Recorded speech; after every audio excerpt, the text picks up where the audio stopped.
Hello and welcome to this week's episode of John's Garage. This week, we're flying all the way to Japan to feature this week's car. So stay tuned and I hope you enjoy it.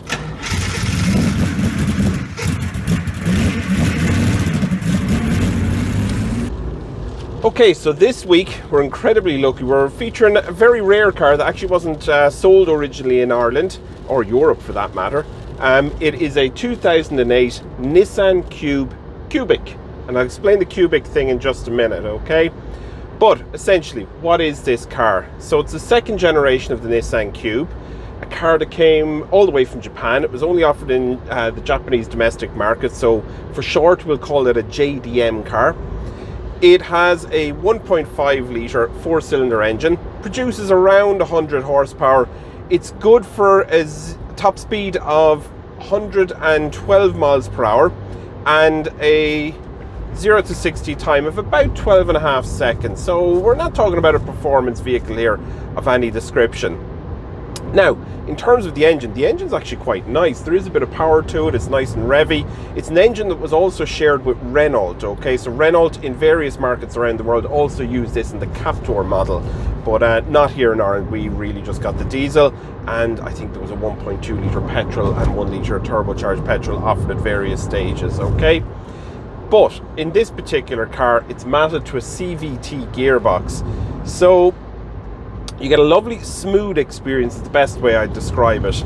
The car can shift, you can get it to move. I have overtaken a couple of cars in it, but that's not really anything close to what this car is about. This car is about being quirky, being different, intelligent use of space, and I'll get to that in a minute, and also some lovely little touches in here. So it's a mix of style and function over form is the best way I would describe it. The looks are a bit divisive. I personally love them. Lovely square. From a distance it looks very square. When you get up close it's actually curved everywhere and smoothened off.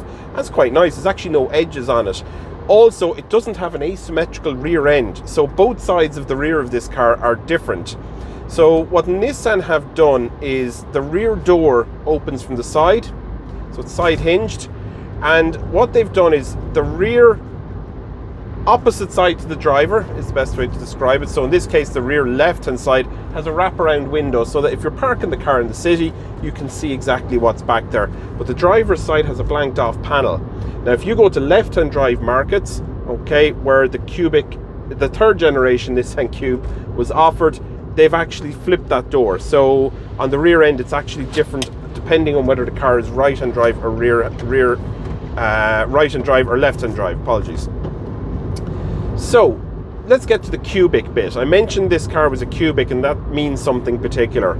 It means this tiny little box on wheels.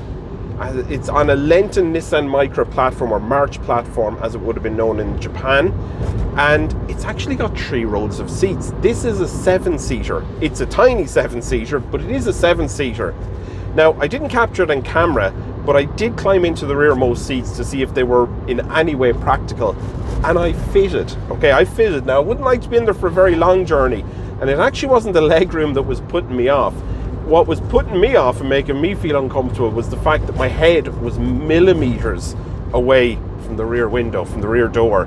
So I kind of just felt a bit exposed. If there was a rear end accident, I wouldn't like to be in there for too long, we'll put it like that. So as I say, 1.5 litre, mounted to a CVT gearbox. It's not a sporty car, but what it is incredibly comfortable. For such a small car. Now, I took this out, there was a couple of bad storms recently, around the time I filmed the Renault 25, and the owner was very, very kind and left this car with me for a week and said, just use it as you see fit. And I took it out in the middle of one of the storms, expecting to be really badly buffeted. And I was buffeted, let's put it that way. I was knocked around by the wind, but not nearly as bad as I was expecting. Given the car has slab sides on it, a bluff front end, I was expecting quite a bad experience. No, it was actually okay. Other than that, what have we got? So interior wise, you can see there's this lovely bench seat up front. It seats 2 people. This folds up and down to give you a lovely center armrest. There is a storage pocket in there as well. More storage on the dashboard, loads of storage in fact on the dashboard. It's a very, very practical car. Good sized door bins and lovely fitment of cup holders up here where they're actually practical, okay, and usable, and can be used on both front seats. So there's one for the passenger and there's one for the driver. You've got huge amount of headroom, so if you like wearing top hats everywhere, you'll be very, very comfortable in this car. Nice little touch that somebody fitted. The original Nissan wind deflectors are fitted around all 4 windows, and they actually make it nice in terms of letting in a little bit of fresh air, because of course there is a lot of glass on this cabin and it can heat up very, very quickly. Other thing that we have is a very good air conditioning system, and we also have a good radio. Now, one of the things I love in this car is the shift change, okay, on the steering wheel, on the steering column. There's also a sport button on it if you fancy making more engine noise, but that's easily achievable in a CVT gearbox anyway.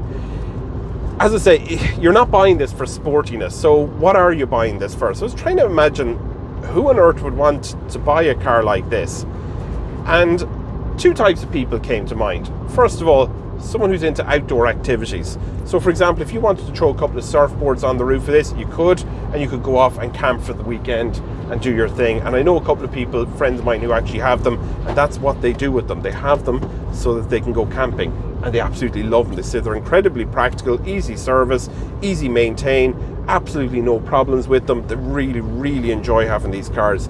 And they said maintenance is a doddle. It's pretty much a mix of Nissan Micra and Nissan Note parts. It's very easy to get everything for once you know what you're looking for, okay? And can maybe, some people are a little bit intimidated by the JDM cars, but once you know what you're looking for, it's fine. And the internet is great in terms of pointing out what you need. Current owner of this car tells me he's had absolutely no servicing issues or getting parts or anything like that.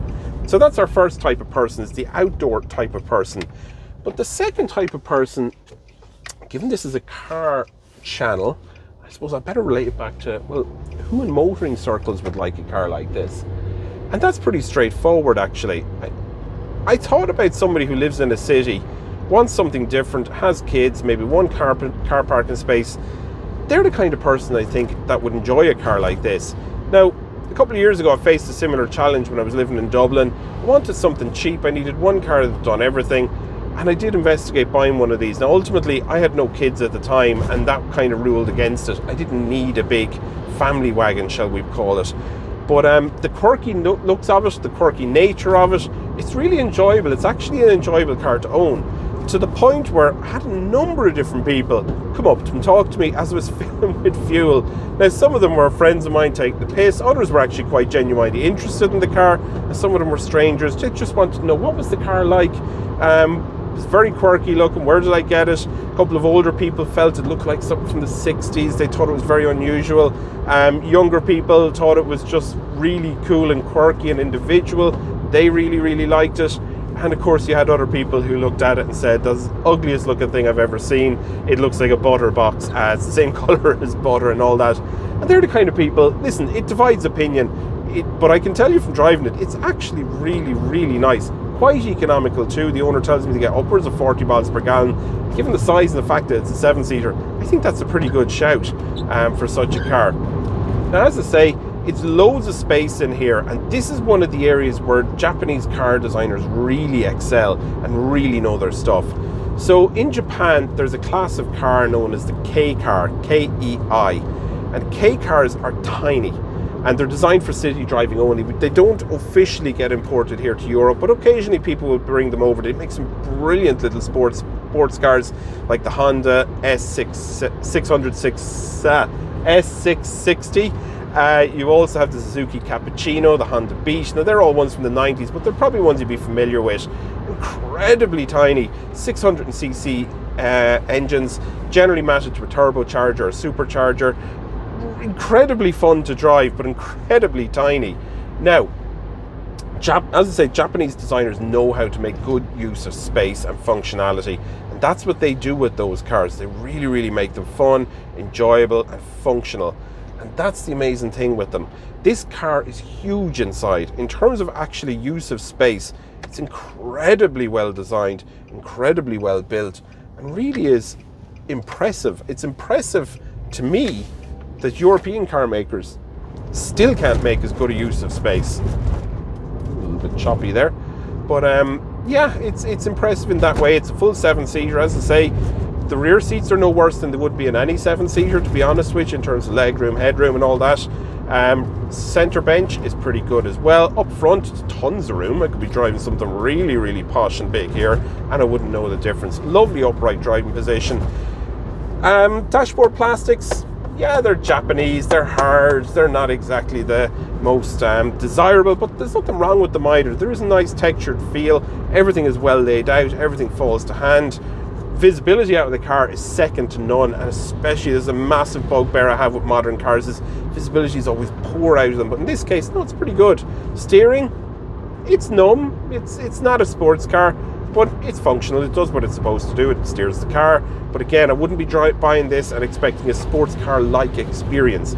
But as I said, for someone who's an outdoors type, brilliant. For somebody who needs easy access, brilliant. But for somebody who's a car enthusiast, wants something different, wants something that stands out, and only has space for one car and maybe a limited budget, it's a perfect car for you. Okay, it's a perfect car. It really is different. It does attract attention. It does get the looks, and in that way, I think it's a lovely car.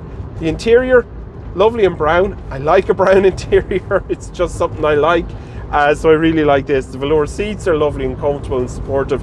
I've had zero issues with this. In fact, I've been using it all week, bringing my son to and from creche, and he loves it. He loves it because he can see out of it. The windows are nice and low. The window line is nice and low. The seating position is up quite high.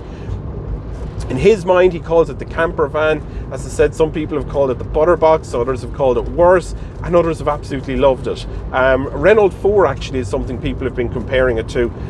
People have mentioned the Renault 4 whenever they see it and say, it looks like a modern day Renault 4. It's a really, really cool car, which is interesting given the connection between Renault and Nissan, especially around this time, okay? Other than that, what can I say? Well, I can say one more thing.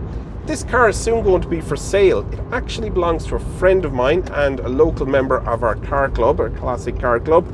So if you're interested in it, send me an email and I'll pass on your contact details. So just send me an email with your contact details and I'll pass that on. The car will be available for viewing around Nina and County Tipperary. It's a private sale, and other than that, I'm not getting involved. It's nothing to do with me. Okay, but as I say, it's a lovely car, lovely and functional, and I just thought it's nice and quirky, it's nice and different. I thought you guys might enjoy seeing it on the channel.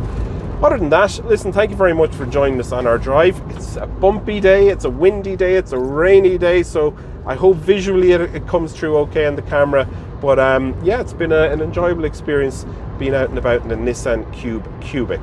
So look forward to seeing you again, folks. Adios, bye-bye.